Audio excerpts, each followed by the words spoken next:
प्यारे विद्यार्थियों, कैसे हैं आप लोग। उम्मीद करते होंगे कि आप लोग अच्छे होंगे और समय का भरपूर सदुपयोग पढ़ाई लिखाई में आप कर रहे होंगे। प्रिय विद्यार्थियों, हम लोग पिछले वीडियो लेक्चर में डी ब्लॉक एलिमेंट और एफ ब्लॉक एलिमेंट अर्थात यूनिट 8 को कंप्लीट किए थे, जो बड़ा ही महत्वपूर्ण था। तो आज हम लोग यूनिट नंबर 9 शुरू करेंगे, जिसका नाम है कोऑर्डिनेशन कंपाउंड, या इसी को हम लोग कॉम्प्लेक्सेज या कॉम्प्लेक्स कंपाउंड के नाम से जानते हैं। इसी को हिंदी में उप सहसंयोजक यौगिक या उप सहसंयोजी यौगिक या जटिल यौगिक, संकर यौगिक, इसी को समन्वय यौगिक या संकुल आदि के नामों से जाना जाता है। तो हिंदी के नाम में बड़ा ही कंफ्यूजन है। इंग्लिश का नाम याद रखिएगा, कोऑर्डिनेशन कंपाउंड और कॉम्प्लेक्स कंपाउंड। देखिए, नाम से डरना नहीं है कि कॉम्प्लेक्स कंपाउंड का मतलब चैप्टर कॉम्प्लेक्स होगा। कुछ शिक्षक हैं जो उसे कॉम्प्लेक्स कर देते हैं, वह किताब के स्टाइल में अपनी टीचिंग करने लगते हैं, जिसके कारण बच्चों को यह बात समझ में नहीं आती है और छात्र कंप्लेन करते हैं कि चैप्टर बड़ा ही कॉम्प्लेक्स है।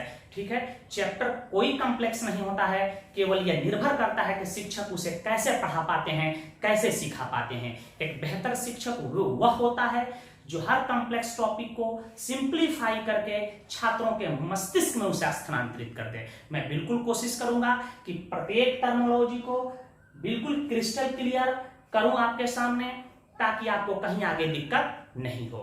इससे आगे बढ़ने से पहले एक चीज और मैं शेयर करना चाहूंगा। वैसे छात्र जो अभी भी ऐप के माध्यम साइंस एकेडमी सिवान ऐप से नहीं जुड़े हैं, कृपया वे केमिस्ट्री के ऑफिशियल नंबर पे अपना फॉर्म और आई कार्ड व्हाट्सएप कर दें, ताकि उन्हें व्हाट्सएप ग्रुप में भी जोड़ दिया जाए और ऐप में जोड़ दिया जाए, ताकि उनकी पढ़ाई निरंतर जारी रहे और कंटिन्यू वीडियो लेक्चर उनको मिलता रहे।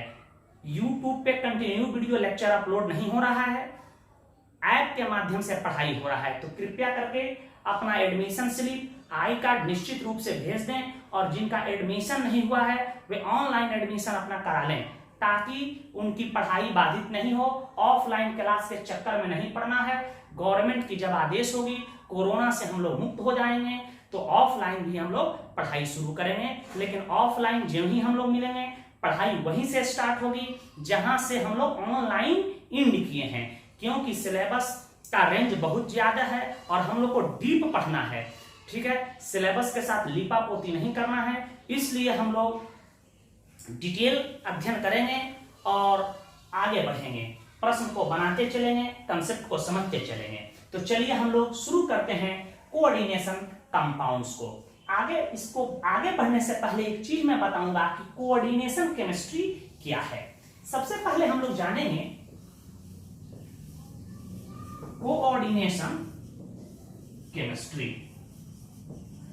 कोई आपसे पूछ दे कि कोऑर्डिनेशन केमिस्ट्री क्या है, तो आप डिफाइन कर दीजिएगा कि रसायन शास्त्र की वैसी महत्वपूर्ण शाखा जिसके अंतर्गत हम लोग कोऑर्डिनेशन कंपाउंड या कॉम्प्लेक्स कंपाउंड का अध्ययन करते हैं, उसे ही कोऑर्डिनेशन केमिस्ट्री के नाम से जानते हैं। अध्ययन करने का मतलब हो गया उनके गुणों के बारे में अध्ययन करना, उनके बनाने की विधियों के बारे में अध्ययन करना, उनके अनुप्रयोगों के बारे में अध्ययन करना। तो सिंपल बात बोलना चाहिए कि रसायन शास्त्र की वैसी महत्वपूर्ण शाखा क्या लिखना चाहते हो तो लिख भी सकते हो, लिखो, लिख सकते हो, लिखो, नोट करो। रसायन शास्त्र की वैसी महत्वपूर्ण शाखा जिसके अंतर्गत हम लोग कोऑर्डिनेशन कंपाउंड का अध्ययन करते हैं, उसे कोऑर्डिनेशन केमिस्ट्री कहा जाता है। उसे कोऑर्डिनेशन केमिस्ट्री कहा जाता है।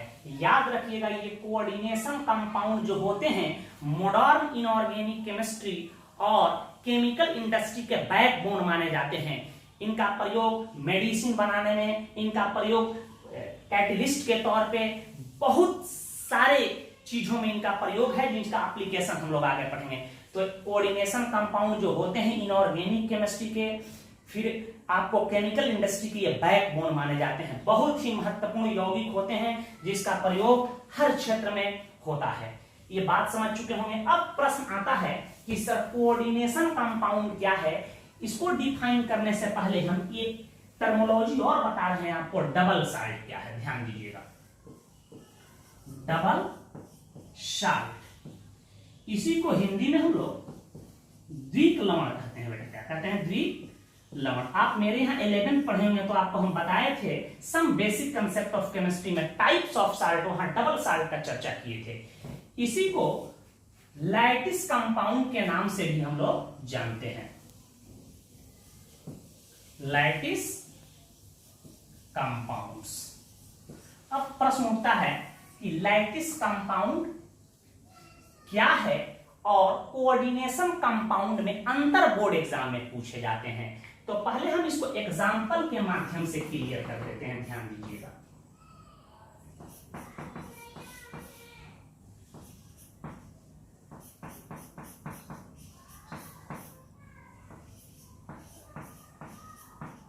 छोटू इसको बताए थे, इसी को हम लोग मोर लवण कहते हैं। क्या कहते हैं? मोर साल्ट के नाम से जानते हैं, हिंदी में इसको हम मोर लवण के नाम से जानते हैं। यह एक एडिशनल कंपाउंड है, यह डबल साल्ट है, क्योंकि यह दो लवण से मिलकर बना है, एक फेरस सल्फेट और एक अमोनियम सल्फेट के इक्विमोलर रेशियो से मिलकर बने होते हैं। अर्थात दोनों जो यौगिक हैं, दोनों यह जो लवण है, इनके मोलों की संख्या सेम होना चाहिए। एक मोल फेरस सल्फेट है, एक मोल अमोनियम सल्फेट, इसी को कहते हैं equimolar. Same number of mole उसको कहते हैं इक्विमोलर। तो यह एक मोर साल्ट है। हम पहले एग्जांपल, इसको यदि हम जल में घुला दें, ध्यान दीजिएगा, तो ये अपने अवयवी आयनों में टूट जाते हैं। ठीक है, ये ferrous Fe plus SO4 minus, ammonium plus SO4 minus, यह क्या हमें टूट जाएंगे। देखिए कैसे टूटते हैं, इनको मैं बता रहा हूं। हर फॉर्मूला का प्रथम पार्ट पॉजिटिव, दूसरा निगेटिव, प्रथम पॉजिटिव, दूसरा निगेटिव। और जानते हैं सल्फेट पे -2 चार्ज होता है, तो Fe पे कितना चार्ज होगा? +2। ऐसे जलीय जल के अवस्था में ऐसे टूट जाए, Fe2 प्लस एक्वस फॉर्म में। पहले हम पॉजिटिव रेडिकल को लिख देते हैं, और अमोनियम आयन 2 है यहाँ, तो 2NH4 प्लस लिख देते हैं, 2NH4 प्लस है एक्वस फॉर्म में, जल में टूट गया। और सल्फेट यहाँ SO4-2, यहाँ SO4-2। यहाँ देख रहे हैं कि 2 सल्फेट है, तो सल्फेट पर -2 चार्ज होता है। देखिए तो हम लिख देते हैं 2SO4 2- और जल के जगह पर मैं H2O लिख देता हूं। बात समझ चुके हैं? अब कोई पूछे कि डबल साल्ट क्या है, तो आप कहिएगा कि वैसा एडिशनल कंपाउंड जो ठोस अवस्था में अस्थाई हो। ठोस अवस्था में बिल्कुल ही स्टेबल होता है, परंतु विलयन में जो ही इसको जल में मिलाया जाए, विलयन में अपने अवयवी आयनों में वियोजित हो जाता है, उसे डबल साल्ट कहा जाता है। क्लियर है? क्या कहिएगा कि वैसा एडिशनल कंपाउंड या मॉलिक्यूलर कंपाउंड जो ठोस अवस्था में स्टेबल होता है, अस्थायी होता है, परंतु विलयन में जो ही इसको जल में मिलाते हैं, विलयन में अपने अवयवी आयनों में वियोजित हो जाता है, उसे हम लोग डबल साल्ट्स के नाम से जानते हैं। पहला बात, इसकी प्रॉपर्टी क्या होगी? इसकी प्रॉपर्टी है, ध्यान दीजिएगा, अंतर लिखने में आएगा, यह Fe2 प्लस और SO4 2- याद रखिएगा। तो देखिए पॉजिटिव रेडिकल है या निगेटिव, इनके बीच कौन बॉन्ड बनेगा? आयनिक बॉन्ड बनेगा। इनके बीच कौन बॉन्ड बनेगा? Ionic bond. तो याद रखिएगा इनमें आयनिक बॉन्ड का निर्माण होता है। किस बॉन्ड का निर्माण होगा? आयनिक बॉन्ड का निर्माण होता है। दूसरी इसकी खूबी है कि जो भी ये डबल साल्ट होंगे दुनिया में, उनका गुण जो होंगे प्रायः उनके अवयवी यौगिकों के गुणों के समान ही उनका गुण होते हैं। या मोर साल्ट का जो प्रॉपर्टी होगा वह फेरस सल्फेट और अमोनियम सल्फेट के गुण के सदृश होता है। और तीसरी महत्वपूर्ण बात है कि ऐसे यौगिक जो होते हैं, यह प्रायः दो लवणों के इक्विमोलर रेशियो से मिलकर बने होते हैं। मतलब समान मोल, 2 लवण होंगे, उन दोनों लवणों के मोलों की संख्या समान हो, उनसे मिलकर बने होते हैं। अर्थात यह फेरस सल्फेट और अमोनियम सल्फेट से मिलकर बना हुआ है। और भी एग्जांपल हम नीचे ले रहे हैं, तो इसको आप डिफाइन कर सकते हो कि वैसा एडिशनल कंपाउंड जो ठोस अवस्था में अस्थाई हो, जो ठोस अवस्था में अस्थाई होता है, तथा विलयन में अपने अवयवी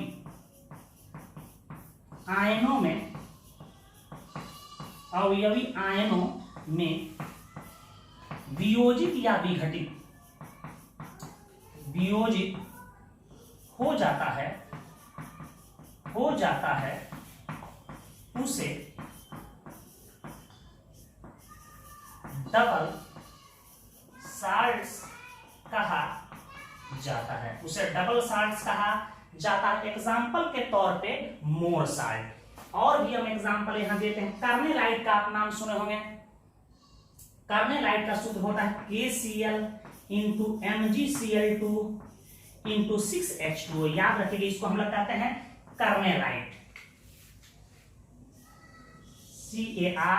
CARNALLIT, कार्नेलाइट। कुछ किताब एक ही एल लिखते हैं, कार्नेलाइट। पोटास एलम का आप नाम सुने होंगे, K2SO4 इंटू Al2SO4 का होल थराइस इंटू 24H2O। यह भी द्विक लवण है, इसको हम लोग पोटास एलम कहते हैं, जिसको फिटकरी के नाम से हम लोग जानते हैं। तो देख रहे हैं कि यह भी एक द्विक लवण है, क्योंकि यह पोटेशियम क्लोराइड और मैग्नीशियम क्लोराइड दो लवणों से मिलकर बना है। यह पोटेशियम सल्फेट, एल्युमिनियम सल्फेट दो लवण के संयोग से मिलकर बना है। तो इसे कह सकते हैं कि यह क्या है, एडी डबल साल्ट है। यह ठोस अवस्था में तो अस्थायी होते हैं, परंतु विलयन में जब भी जाते हैं अपने अवयवी आयनों में वियोजित या विखंडित हो जाते हैं। दो तीन बात और इसमें ऐड कर लीजिए आप, लिखिए इसको फटाफट कि इसमें आयनिक बॉन्ड पाया जाता है। और कहां आयनिक बॉन्ड पाया जाएगा, तो पॉजिटिव रेडिकल और निगेटिव रेडिकल के बीच, या कह सकते हैं कि धातु और लिगेंड के बीच। लिगेंड कहते हैं, आयन को आगे पढ़ेंगे, ठीक है। धातु और लिगेंड के बीच कौन बॉन्ड पाया जाएगा, आयनिक बॉन्ड पाया जाता है, याद रखिएगा। दूसरी बात, ये प्रायः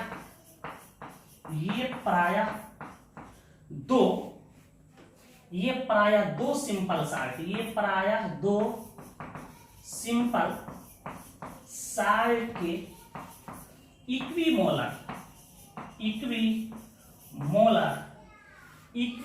रेशियो, इक्विमोलर मतलब सेम नंबर ऑफ मोल्स, यहां लिख देते हैं क्या होता है, same number of moles. Equimolar ratio से बने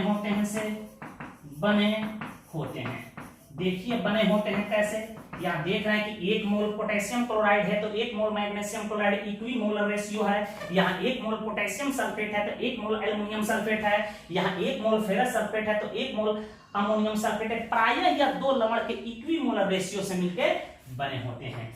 तीसरी महत्वपूर्ण बात याद रखिएगा कि ऐसे यौगिक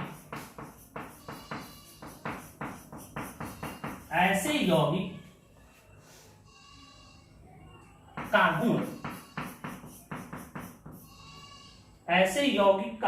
प्रायः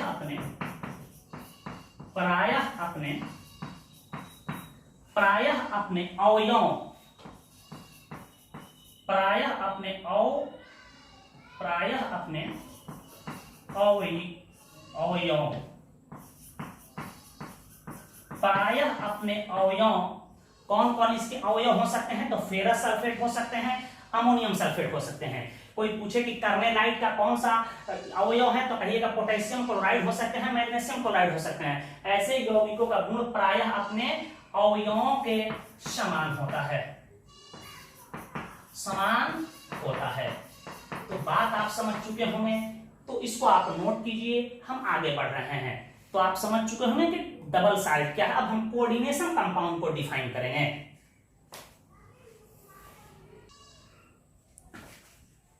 आइए हम लोग कोऑर्डिनेशन कंपाउंड या कॉम्प्लेक्स कंपाउंड या कॉम्प्लेक्सेस को समझ लेते हैं। सबसे पहले एक चीज बता दूं आपको, कोऑर्डिनेट बॉन्ड क्या होता है। आप पढ़े होंगे इसी को हम लोग उप सहसंयोजक बंधन कहते हैं। यदि मान लिया जाए कि यह संजीव सर हैं और ये आरिफ सर हैं और संजीव सर अपना यह इलेक्ट्रॉन पेयर आरिफ सर को दे रहे हैं, तो हमारे और इनके बीच में एक बॉन्ड बनेगा, एक विशेष प्रकार का कोवैलेंट बॉन्ड बनेगा। इसी को हम लोग कहते हैं कोऑर्डिनेट बॉन्ड। जो अपना इलेक्ट्रॉन देता है उसको डोनर कहते हैं, जो लेता है उसे एक्सेप्टर कहते हैं। लेविस के अनुसार जो इलेक्ट्रॉन पेयर को ग्रहण करेगा वह क्या कहलाएगा? एसिड कहलाता है, और जो इलेक्ट्रॉन पेयर डोनेट करता है वह बेस कहलाता है। तो चूंकि ऐसे यौगिकों में लिगेंड के द्वारा, आयन या उदासीन अणु के द्वारा धातु को अपना इलेक्ट्रॉन पेयर देता है, जिसके फलस्वरूप धातु जो होते हैं डी ब्लॉक के एलिमेंट या एफ ब्लॉक के, उनके बीच कोऑर्डिनेट बॉन्ड बन जाता है। और आपको हम लोग ट्रांजिशन एलिमेंट में बताए भी हैं कि ट्रांजिशन एलिमेंट ही जटिल यौगिकों का निर्माण करता है, एफ ब्लॉक के एलिमेंट भी जटिल यौगिकों का निर्माण करते हैं। तो इसके पीछे कारण क्या था, ये सारा चीज आपको बता दिया गया है। तो अब कोई पूछे आपसे कि कोऑर्डिनेशन कंपाउंड क्या है, तो कहिएगा वैसा एडिशनल कंपाउंड। ये भी एक एडिशनल कंपाउंड है जिसमें सेंट्रल एटम कहेंगे जो कि बिग ब्रैकेट में ट्रांजिशन एलिमेंट कोई आ जाए या कोई एफ ब्लॉक का एलिमेंट आ जाए जो धातु है, उसको सेंट्रल एटम कहते हैं। सेंट्रल एटम लिगेंड्स के आगे बताएंगे। उदासीन कोई अणु हो, जल का अणु हो, अमोनिया का अणु हो, ठीक है, इथेन 1,2 डाइएमीन के अणु हो, फॉस्फीन के अणु हो, या कोई आयन हो, सल्फेट आयन हो, क्लोराइड आयन हो, साइनाइड आयन हो, कोई आयन हो या कोई उदासीन अणु हो जो धातु से जुड़े रहते हैं कोऑर्डिनेट बॉन्ड के द्वारा, उसको लिगेंड कहते हैं। तो वैसा एडिशनल कंपाउंड जिसमें सेंट्रल एटम लिगेंड से कोऑर्डिनेट बॉन्ड के द्वारा जुड़े होते हैं तथा ठोस एवं विलयन में अपनी पहचान नहीं खोते, उसे कोऑर्डिनेशन कंपाउंड कहा जाता है। तो कोई पूछे कि कोऑर्डिनेशन कंपाउंड में जो लिगेंड होते हैं वे धातु से, जिसको सेंट्रल एटम कहते हैं, किस बॉन्ड के द्वारा जुड़े होते हैं, तो कोऑर्डिनेट बॉन्ड के द्वारा। किसके द्वारा? कोऑर्डिनेट बॉन्ड के द्वारा, क्योंकि लिगेंड अपने इलेक्ट्रॉन पेयर को डोनेट करते हैं जिसके फलस्वरूप कोऑर्डिनेट बॉन्ड बनता है। और यहाँ लिगेंड किसका काम करता है? लिगेंड लेविस बेस का काम करता है, और सेंट्रल एटम जो होगा उसमें जो धातु होता है वह लेविस एसिड का काम करता है। हम आगे सबकी चर्चा करेंगे। एग्जाम्पल के तौर पे इसकी पहचान है कि इसमें स्क्वायर ब्रैकेट दिखाई देगा। जैसे मैं कहूं कि K4 FeCN का होल 6, यहां देख रहे हैं कि यहां लोहा सेंट्रल एटम है जिससे साइनाइड आयन जो है जुड़ा हुआ है, इसी को हम लिगेंड कहते हैं। आगे चर्चा करेंगे। और ये भी एडिशनल कंपाउंड है क्योंकि ये ब्रैकेट वाला पार्ट और देख रहे हैं आप पोटेशियम है, ये दो पार्ट से मिलकर बना है। ये पॉजिटिव होगा, आप जानते हैं कि इधर वाला पार्ट पॉजिटिव तो इधर वाला निगेटिव। तोड़ेंगे तो ये ब्रैकेट वाला पार्ट प्रायः नहीं टूटता है। ब्रैकेट के बाएं साइड, ब्रैकेट के दाएं साइड जो चीज हो, जिसको आगे बताएंगे काउंटर आयन कहा जाता है, वह वियोजित हो जाता है। तो कोई पूछे कि क्या है, यह जटिल यौगिक है। इसी प्रकार मैं आपसे कह दूं कि बताइए यह क्या है, कहिएगा कॉम्प्लेक्स कंपाउंड है। इसी प्रकार मैं कह दूं यह कैसा यौगिक है, कहिएगा कॉम्प्लेक्स कंपाउंड है, क्योंकि निकल से 4 कार्बन मोनोऑक्साइड जिसको कार्बोनिल कहते हैं जुड़ा हुआ है। मैं कह दूं Pt, इसी को हम लोग सिस्प्लाटिन पढ़े हैं। यह कैसा यौगिक है, तो इसी को हम लोग कहेंगे कॉम्प्लेक्स कंपाउंड, जटिल यौगिक। यदि मैं ऐसे इसको लिख दूं,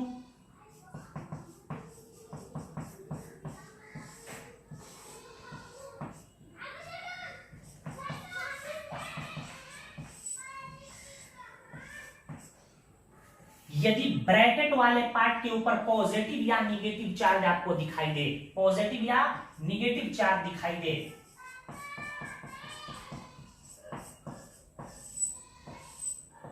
तो इसको हम लोग कहते हैं छोटू कॉम्प्लेक्स आयन। क्या कहते हैं? इसको लिखेंगे हम लोग कॉम्प्लेक्स आयंस, इसको हम लोग कॉम्प्लेक्स आयन कहेंगे। आप पढ़े हैं TiH2O का होल 6 3+ पर्पल रंग का होता है, क्यों? इसको कॉम्प्लेक्स आयन कहेंगे और इसको हम लोग कॉम्प्लेक्स कंपाउंड कहेंगे। देखिए ये कॉम्प्लेक्स जो कंपाउंड है, ब्रैकेट के बाहर लेफ्ट साइड या राइट साइड यदि कोई चीज रहता है और इसको जल में घुलाया जाता है तो ई वाला पार्ट टूट जाएगा, परंतु अंदर वाला पार्ट प्रायः वियोजित नहीं होता है। तो यह आंशिक रूप से वियोजित होता है परंतु पूर्ण रूप से वियोजित नहीं हो सकता है। यह ब्रैकेट वाला हिस्सा कभी नहीं टूटता है प्रायः। तो इसका एग्जाम्पल जान गए। अब कोई पूछे कि भैया इनका गुण बताओ, तो इसमें आयनिक बॉन्ड तथा कोऑर्डिनेट बॉन्ड दोनों पाए। तो आयनिक बॉन्ड कैसे पाया जाता है, देखिए ई वाला पार्ट पॉजिटिव तो ई वाला नेगेटिव, ब्रैकेट और इसके बीच आयनिक बॉन्ड होगा। देख इसके बीच आयनिक बॉन्ड नहीं होगा लेकिन इसके बीच होगा, ये पॉजिटिव तो ये नेगेटिव, अभी तोड़ के दिखाएंगे आपको कैसे टूटता है। इनके बीच आयनिक बॉन्ड होगा लेकिन ये धातु और लिगेंड के बीच कौन बॉन्ड होगा, कोऑर्डिनेट बॉन्ड होगा। इसके बीच कौन बॉन्ड बनेगा, कोऑर्डिनेट बॉन्ड बनेगा। तो इनमें आयनिक बॉन्ड और कोऑर्डिनेट बॉन्ड दोनों पाया जाता है, याद रखिएगा। कॉम्प्लेक्स आयन अपने अवयवी आयनों में वियोजित नहीं होते हैं। यदि कोई जटिल यौगिक दिया है और यह कॉम्प्लेक्स आयन जो ब्रैकेट वाला हो कभी भी अपने अवयवी आयनों में वियोजित नहीं होगा। एग्जांपल के तौर पे मैं दे रहा हूं, यहां ध्यान दीजिएगा। जैसे मैं दूं K4 FeCN6 दे दूं, इसको यदि हम पानी में घुला दें, पानी में ज्यों ही घोलेंगे छोटू, देखो ये कैसे टूटेगा। देखिए ब्रैकेट के इधर बाएं साइड कोई चीज है, अर्थात यह पॉजिटिव पार्ट है तो यह निगेटिव है। जितना यह पॉजिटिव चार्ज इस पर रहेगा ब्रैकेट पर उतना ही निगेटिव आएगा। तोड़ने की प्रक्रिया ये टूट जाएगा। पोटेशियम आवर्त सारणी के ग्रुप 1 का तत्व है, ऐसे टूटेगा 4K+, एक्वस फॉर्म में टूट जाएगा। अब यहां देखो यह जटिल आयन कैसे टूट रहा है, FeCN6, ये भी एक्वस फॉर्म में। अब बताओ यहाँ कितना निगेटिव चार्ज है, 4+ है तो यहाँ 4- आ जाएगा। बात समझ चुके हो। तो यह नॉट आयोनाइज्ड, यह जो होगा कॉम्प्लेक्स आयन अपने अवयवी आयनों में वियोजित नहीं होगा। इससे प्रश्न पूछे जाते हैं कि बताओ K4 FeCN6 विलयन में कितने आयन देंगे, तो घबराने की जरूरत, देख लेना है। 4 पोटेशियम है, 4 एक ब्रैकेट वाला, तो 4 1 5 आयन देगा यह विलयन में। एक और एग्जांपल के माध्यम से हम इसको समझ लेते हैं कि कैसे यह वियोजित होते हैं विलयन में, सॉल्यूशन में कैसे वियोजित हो रहे हैं। यहां ध्यान दीजिएगा। जैसे मैं कह दूं कि CuNH3 छोटू ध्यान दीजिएगा, SO4 एक्वस फॉर्म में ले लूं, देखो कैसे टूटेगा। छोटू यहां देखिए SO4 है, सल्फेट पर -2 चार्ज होते हैं। यदि इधर वाला पार्ट माइनस है तो इधर वाला पॉजिटिव होगा। कैसे आपको समझना है, बिल्कुल केमिस्ट्री की ज्ञान नहीं है तो घबराने की जरूरत नहीं। हमेशा फॉर्मूला का प्रथम पार्ट पॉजिटिव, तो ये फॉर्मूला है तो ये पार्ट पॉजिटिव तो ये पार्ट निगेटिव होगा। बात क्लियर है। अब तोड़ रहे हैं तो ब्रैकेट वाला तो टूटेगा नहीं, ये टूटेगा। देखो कैसे, यह हो जाएगा CuNH3 ब्रैकेट, यहाँ एक्वस दे दो, कितना चार्ज रहेगा पॉजिटिव नहीं समझ में आता है तो यहाँ देखो सल्फेट पर चार्ज सबको पता है कि -2 होता है। तो जब ये -2 हो गया तो इस पर +2 होगा, और आप जानते हैं कि पॉजिटिव नेगेटिव रेडिकल आपस में मिलके हमारे कॉम्प्लेक्स आयन बनाया। यह नॉट आयोनाइज्ड, यह प्रायः जो होते हैं विलयन में वियोजित नहीं होते हैं। तो किसी भी जटिल यौगिक में जो ये कॉम्प्लेक्स आयन होंगे, ब्रैकेट वाला आयन होगा, वह कभी भी आयोनाइज्ड नहीं होगा, नहीं टूटेगा अपने अवयवी आयनों में। ऐसा नहीं है कि NH3 अलग टूट जाए, Cu अलग टूट जाए। इतना बात याद रखिएगा, इसे नोट करें।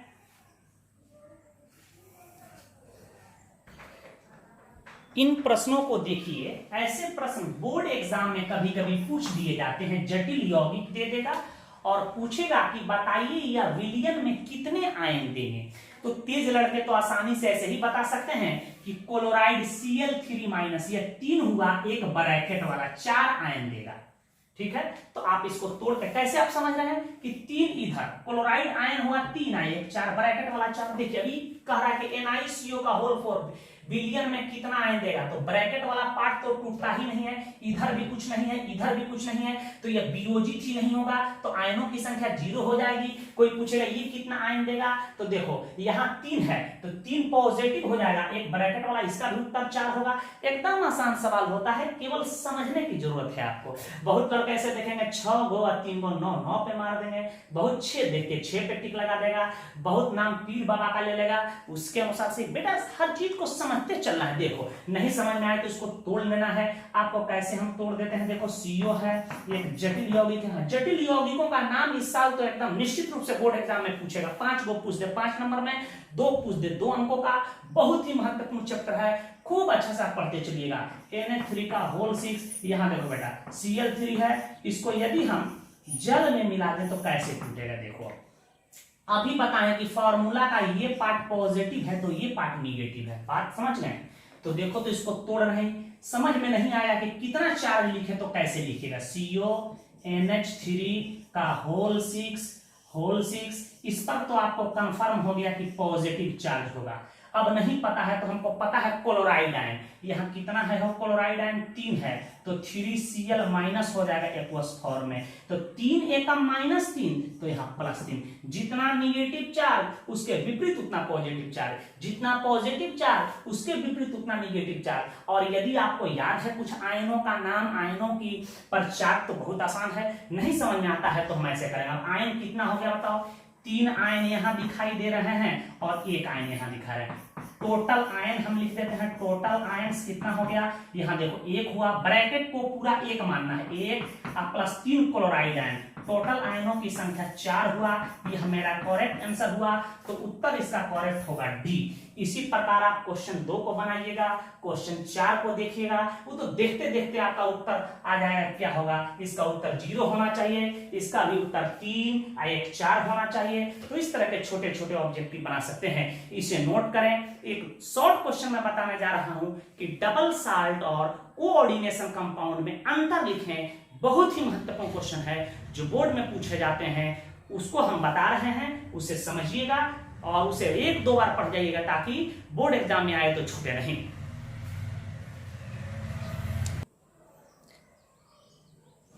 डबल साल्ट और कोऑर्डिनेशन कंपाउंड में अंतर बोर्ड एग्जाम में पूछे जाते हैं, इसको आप अपने मस्तिष्क में बिल्कुल बैठा लीजिएगा। देखिए यदि प्रॉपर्टी याद है तो आप अंतर लिख सकते हैं। पहला है अंतर दोनों में कि यह केवल ठोस अवस्था में पाए जाते हैं, अर्थात ठोस अवस्था में अस्थायी होते हैं, तथा विलयन में अपने अवयवी आयनों में वियोजित हो जाते हैं। ये तो बात आप पढ़े हैं, जरूर एग्जाम्पल आपको देना है। कार्बोनाइट का एग्जाम्पल दे दीजिएगा, मोर्साल्ट का एग्जाम्पल देखिए, अपने अवयवी आयनों में पोटेशियम प्लस में टूट गया, मैग्नीशियम +2 में टूट गया, क्लोरीन 2 1 3 है, 3Cl- में टूट गया, अपने अवयवी आयनों में वियोजित हो जाते हैं। यह ठोस अवस्था तथा विलयन दोनों अवस्थाओं में रहते हैं, तथा विलयन में कॉम्प्लेक्स आयन वियोजित नहीं होता, विलयन में कॉम्प्लेक्स आयन वियोजित नहीं होता। एग्जांपल दिए के फॉर एफिशिएंसीज का, देख रहे हैं कि काउंटर आयन टूट के अलग हो गया, लेकिन जो ये कॉम्प्लेक्स आयन बन रहे हैं नॉट आयोनाइज्ड, ये वियोजित नहीं होते हैं। दूसरा अंतर है कि इसमें आयनिक बॉन्ड पाए जाते हैं। देखिए KCl में पोटेशियम +Cl-, इसमें आयनिक बॉन्ड पाया जाएगा, इसमें आयनिक बॉन्ड पाया जाएगा, इसमें आयनिक बॉन्ड तथा कोऑर्डिनेट बॉन्ड दोनों पाए जाएंगे। देखिए इस काउंटर आयन और इस कॉम्प्लेक्स आयन के बीच आयनिक बॉन्ड होगा, और ये लिगेंड जो है ये सेंट्रल एटम से जुड़ा है, इसमें और धातु के बीच में कोऑर्डिनेट बॉन्ड पाया जाएगा, जिसको हम लोग डेटिव बॉन्ड के नाम से भी जानते हैं। तो इसमें आयनिक बॉन्ड और कोऑर्डिनेट बॉन्ड दोनों पाए जाते हैं। इनका गुण जो होता है डबल साल्ट का गुण अवयवी यौगिकों के गुण के सदृश होता है। कार्बोनाइट की जो प्रॉपर्टी होगी प्रायः वह पोटेशियम क्लोराइड और मैग्नीशियम क्लोराइड के प्रॉपर्टी के सिमिलर होगा, याद रखिएगा। इनका गुण इनके अवयवों के गुण के सदृश नहीं होता, याद रखिएगा। ऐसा नहीं है कि इनका जो गुण होगा इनके अवयवों के गुण के तरह हो। इसमें मेटल एटम की वैलेंसी नॉर्मल होती है, जैसे आप पोटेशियम की वैलेंसी +1 होगा, मैग्नीशियम की वैलेंसी +2 होगा, तो इसमें मेटल एटम की वैलेंसी नॉर्मल होती है। इसमें मेटल एटम या आयन की वैलेंसी नॉर्मल से अधिक होती है। अर्थात हम कहें कि इसकी दो वैलेंसी होती है। जटिल यौगिकों में इस सेंट्रल एटम होता है, इसकी दो वैलेंसी होती है, एक को कहेंगे प्राइमरी वैलेंसी और दूसरा को कहेंगे सेकेंडरी वैलेंसी। आगे हम वार्नर की थ्योरी पढ़ेंगे, वहां बताएंगे कि प्राइमरी वैलेंसी और सेकेंडरी वैलेंसी क्या है।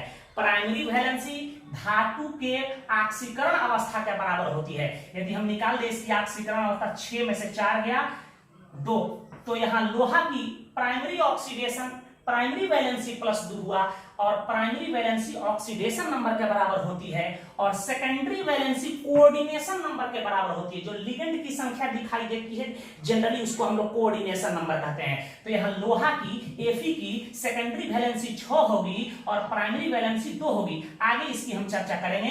प्राइमरी वैलेंसी ऑक्सीडेशन नंबर के बराबर होता है, सेकेंडरी वैलेंसी कोऑर्डिनेशन नंबर के बराबर होता है। तो कोऑर्डिनेशन नंबर क्या है इसकी चर्चा करेंगे। और एक पांचवा अंतर हम लिख दिए हैं कि इनके विलयन से इनके अवयवी आयनों का परीक्षण संभव है। यदि इसके विलयन में ये आयन वियोजित हो जाएं विलयन में, तो इनके विलयन से पोटेशियम आयन की जांच कर सकते हैं, मैग्नीशियम आयन की जांच कर सकते हैं, क्लोराइड आयन की जांच कर सकते हैं। इसमें लिखे हैं कि इसके विलयन से इनके अवयवी आयनों का परीक्षण संभव नहीं है। यदि ये वियोजित हो जाएं तो इनके विलयन से इनके अवयवी आयनों की जांच संभव नहीं है। तो ये अंतर याद कर लिए, कम से कम 4 अंतर तो आने ही चाहिए आपको। हम टाइप्स ऑफ कोऑर्डिनेशन कंपाउंड बता रहे हैं, इसे नोट करें। तो आइए हम लोग टाइप्स ऑफ कॉम्प्लेक्सेस देख लें, जटिल यौगिकों के प्रकार या कॉम्प्लेक्सेज के प्रकार। देखिए, चार्ज के आधार पे, बेस्ड ऑन चार्ज, कुछ पुस्तक लिख दिए होंगे कोऑर्डिनेशन एंटिटी के प्रकार। बात एक है, ज्यादा घबराने की आपको जरूरत नहीं है। जटिल यौगिकों को हम लोग चार्ज के आधार पर 3 वर्गों में बांटते हैं। पहला को कहते हैं छोटू न्यूट्रल कॉम्प्लेक्सेज। वैसा जटिल यौगिक जिस पर कोई चार्ज आपको नहीं दिखाई दे, वैसा कॉम्प्लेक्सेज जिस पर कोई चार्ज नहीं हो, उसको हम लोग न्यूट्रल कॉम्प्लेक्स कहेंगे। एग्जांपल के तौर पे कोई पूछे NiCO का होल तो बिल्कुल आंख से दिखाई देगा, इस पर चार्ज बिल्कुल नहीं है। FeCO का होल 5 बिल्कुल इस पर चार्ज नहीं दिखाई दे रहा है। मैं कह दूं कि K3 FeCN का होल 6 कहूं कि यह कैसा जटिल यौगिक है, तो आप कहिएगा सर न्यूट्रल कॉम्प्लेक्स है। दूसरा हो सकता है बेटा, इसी को हम लोग कहते हैं cationic complex, cationic complexes. Cationic complexes वैसा कॉम्प्लेक्सेज जिस पर नेट पॉजिटिव चार्ज हो, उसके ब्रैकेट पे पॉजिटिव चार्ज आपको दिखाई दे, उसको हम लोग क्या कहेंगे, कैटायोनिक कॉम्प्लेक्स। एग्जांपल के तौर पे मैं दे दूं, ध्यान देना, PiH2O का होल 6 मैं कह दूं 3+। आपके दिमाग में आता था मैं कैसे लिख दे रहा हूं, आप कैसे जांचिएगा कि दिया गया यौगिक सही है। धीरे धीरे सब सीखेंगे, घबराने की भी जरूरत नहीं, आपको भी पहचान बता रहे हैं। एग्जांपल के तौर पे मैं कह दूं कि CuMH3 का होल 4 2+ ETC, यह कैसा कॉम्प्लेक्स है, कैटायोनिक कॉम्प्लेक्स है। और तीसरा हो जाएगा एनायोनिक कॉम्प्लेक्स, एनायोनिक कॉम्प्लेक्सेज वैसा कॉम्प्लेक्स है जिस पर नेट नेगेटिव चार्ज हो। कोई डिफिनीशन पूछे तो कहेगा वैसा कॉम्प्लेक्स जिस पर नेट नेगेटिव चार्ज होता है उसे एनायनिक कॉम्प्लेक्स कहते हैं। ठीक है, एग्जांपल के तौर पे आप दे सकते हैं FeCN का होल 6 4-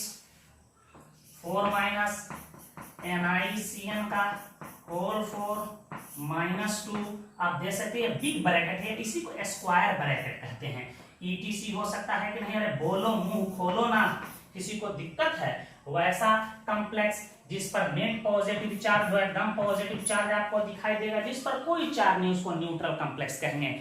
लिगेंड के आधार पर इसे हम लोग 2 वर्गों में बांटते हैं, होमोलैप्टिक कॉम्प्लेक्स और हेटेरोलैप्टिक कॉम्प्लेक्स, जिससे बोर्ड एग्जाम में प्रश्न पूछे गए हैं। इसे नोट करें, किसके आधार पर बांटे हैं कॉम्प्लेक्स को, चार्ज के आधार पर।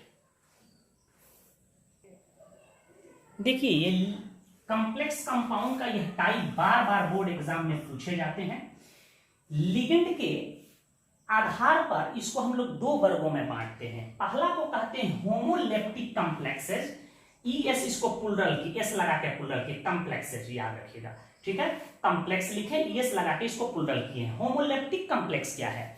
वैसा जटिल यौगिक या आयन जिसमें सेंट्रल एटम जो होता है डी ब्लॉक का तत्व, वह एक ही प्रकार के अणु या आयन से जुड़ा हो, जिसको हम लोग लिगेंड कहते हैं। तो कह सकते हैं कि वैसा जटिल यौगिक या आयन जिसमें सेंट्रल एटम एक ही प्रकार के लिगेंड से जुड़े होते हैं, उसे होमोलेप्टिक कॉम्प्लेक्स कहे जाते हैं। एग्जाम्पल के तौर पे मैं दे रहा हूं, यहां ध्यान दीजिएगा। मैं कहूं कि NiCO का होल 4, यहां देख रहे हैं कि निकेल जो एक ही प्रकार के लिगेंड 4 CO से जुड़ा हुआ है, तो कैसा कंपाउंड हुआ? जटिल यौगिक, होमोलेप्टिक हुआ। मैं कहूंगा K4FeCN का होल 6, कोई पूछे कि यह कैसा जटिल यौगिक होमोलेप्टिक कॉम्प्लेक्स है, क्योंकि यहाँ आयरन से एक ही प्रकार के लिगेंड साइनाइड जुड़ा है। कितना जुड़ा है? तो 6 जुड़ा हुआ है।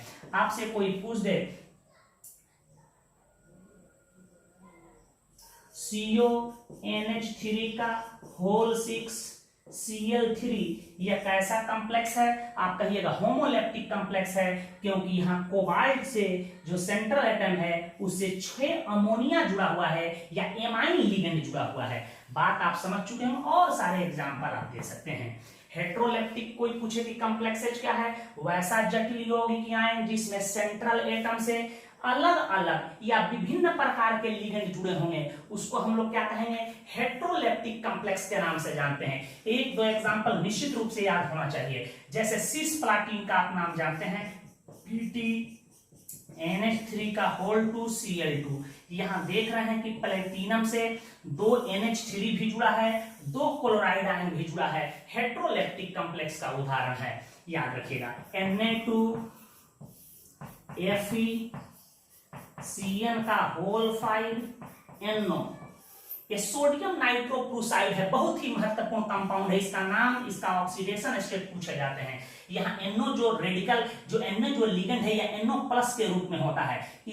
यही जानकारी नहीं होने के कारण इसकी ऑक्सीडेशन संख्या निकालने में गड़बड़ी हो जाती है। आपको हम डी ब्लॉक एलिमेंट में बताएं, सोडियम नाइट्रोक्लोराइड और ब्राउन रिंग कॉम्प्लेक्स जो बार बार पूछे जाते हैं। यहाँ देख रहे हैं कि लोहा से 5 साइनाइड आयन जुड़ा है, और यहाँ NO+ नाइट्रोसोनियम आयन जुड़ा हुआ है। तो यहाँ साइनाइड लिगेंड भी जुड़ा है, यहाँ NO+ लिगेंड भी Fe से जुड़ा है। तो यह कैसा हो जाएगा? कहिएगा हेट्रोलेप्टिक कॉम्प्लेक्स है। इसका एक और उदाहरण मैं देता हूं, यहाँ ध्यान दीजिएगा। मैं कहता हूं CONH3 का whole 3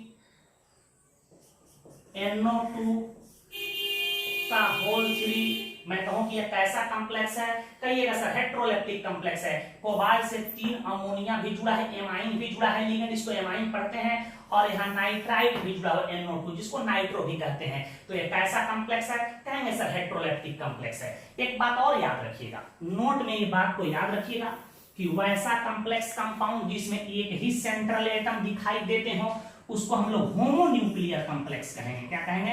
homonuclear complex. Homonuclear complexes के नाम से जानते हैं, ES लगा के प्लूरल किए हैं। और वैसा कॉम्प्लेक्स कंपाउंड जिसमें सेंट्रल एटम एक से अधिक हो। ठीक है, देखो यहाँ लोहा 1 है, यहाँ लोहा 1 है, सेंट्रल एटम 1 से अधिक हो, तो उसको हम लोग कहते हैं पॉलीन्यूक्लियर कॉम्प्लेक्स। क्या कहेंगे बेटा? याद रखिएगा, पॉलीन्यूक्लियर कॉम्प्लेक्स। पॉलीन्यूक्लियर कॉम्प्लेक्सेज कहते हैं। तो इसको नोट में बना दीजिएगा कि यदि 1 से अधिक सेंट्रल एटम दिखाई दे डी ब्लॉक के एलिमेंट या एटम या आयन, तो उसको हम लोग पॉलीन्यूक्लियर कॉम्प्लेक्स कहेंगे, और एक ही हो तो उसको होमोन्यूक्लियर कॉम्प्लेक्स के नाम से जानते हैं। तो कभी कभी आपके बोर्ड एग्जाम में पूछ देता है कि होमोलेप्टिक कॉम्प्लेक्स और हेट्रोलेप्टिक कॉम्प्लेक्स का 2 उदाहरण दीजिए। तो यहां मैं एक क्वेश्चन भी देता हूं, इसको फटाफट स्क्रीनशॉट लो। एक क्वेश्चन भी आप कर लीजिएगा। 2 होमोलैप्टिक तथा 2 हेटेरो का मतलब होता है असमान, आप जानते हैं असमान। हेट्रोलैप्टिक कॉम्प्लेक्स का उदाहरण दें, उदाहरण दें। आप इसे बना लीजिए, बोर्ड एग्जाम में पूछे जा चुके हैं। नेक्स्ट वीडियो लेक्चर में हम लोग कोऑर्डिनेशन कंपाउंड से संबंधित कुछ टर्मोलॉजी का अध्ययन करेंगे। जैसे यह एक कोऑर्डिनेशन कंपाउंड है, यह कोऑर्डिनेशन कंपाउंड है, तो इस ब्रैकेट के बाहर जो चीज रहता है उसको काउंटर आयन कहते हैं। तो काउंटर आयन क्या है उसके बारे में जानेंगे। ब्रैकेट के अंदर जो पार्ट रहता है उसको कोऑर्डिनेशन स्फीयर या कोऑर्डिनेशन एंटिटी कहते हैं, ये जानेंगे क्या है। जो इसमें ये धातु दिखाई देता है ब्रैकेट के जस्ट बाहर, इसको सेंट्रल एटम के नाम से जानते हैं। इसे क्या कहते हैं, इसकी पहचान क्या होती है जानेंगे। ठीक है, जो इससे जुड़ा हुआ अणु या आयन होता है उसको लिगेंड कहते हैं। तो लिगेंड्स क्या हैं, लिगेंड के प्रकार कौन कौन होते हैं, लिगेंड के नाम को हम लोग जानेंगे। इससे प्रश्न पूछे जाते हैं, और लिगेंड का नाम याद है तो कॉम्प्लेक्स कंपाउंड का नाम लिख सकते हैं। ये जो लिगेंड की संख्या दिखाई दे रही है इसको कोऑर्डिनेशन नंबर कहते हैं। कोऑर्डिनेशन नंबर को कैसे निकाल लिया जाता है ये भी बताएंगे। और जो इसमें सेंट्रल एटम पर जो चार्ज राइज होता है उसको हम लोग कहते हैं ऑक्सीडेशन स्टेट, उसको कैसे निकाला जाता है। तो इन तमाम चीजों का अध्ययन हम लोग नेक्स्ट वीडियो लेक्चर में करेंगे। तो इसे आप देखिए, समझिए, गौर से और कॉपी में नोट कीजिए। धन्यवाद।